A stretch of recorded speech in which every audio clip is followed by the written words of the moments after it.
సంగారెడ్డి జిల్లా పటాన్చెరు నియోజకవర్గంలో రాత్రి నుంచి కురుస్తూ ఉన్న వర్షానికి 65వ జాతీయ రహదారిపై వరద నీరు ప్రవహిస్తోంది. ముత్తంగి ఔటర్ రింగ్ రోడ్ నుంచి రుద్రారం వరకు భారీగా ట్రాఫిక్ జామ్ అయింది. సంగారెడ్డి నుంచి ఇస్నాపూర్ వరకు రోడ్డుకు రెండు వైపులా కిలోమీటర్ల మేర భారీగా ట్రాఫిక్ జామ్ అయింది. దీంతో వాహనదారులు తీవ్ర ఇబ్బందులు పడుతున్నారు. వరద నీళ్లలోనే ట్రాఫిక్ ను క్లియర్ చేస్తున్నారు పోలీస్ సిబ్బంది.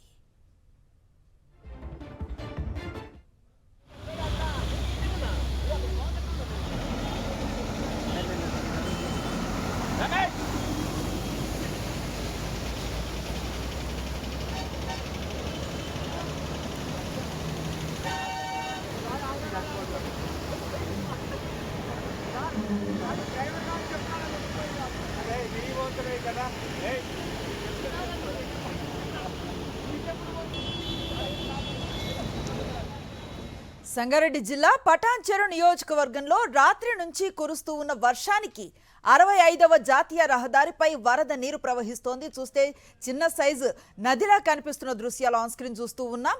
మొత్తంగి ఔటర్ రింగ్ రోడ్ నుంచి రుద్రారం వరకు కూడా భారీగా ట్రాఫిక్ జామ్ అయింది. సంగారెడ్డి నుంచి ఇస్నాపూర్ వరకు రోడ్డుకు రెండు వైపులా కిలోమీటర్ల మేర భారీగా ట్రాఫిక్ జామ్ అయింది. దీంతో వాహనదారులు తీవ్ర ఇబ్బందులు పడుతున్నారు. వరద నీళ్లలోనే ట్రాఫిక్ ను క్లియర్ చేసే ప్రయత్నం చేస్తున్నారు పోలీస్ సిబ్బంది.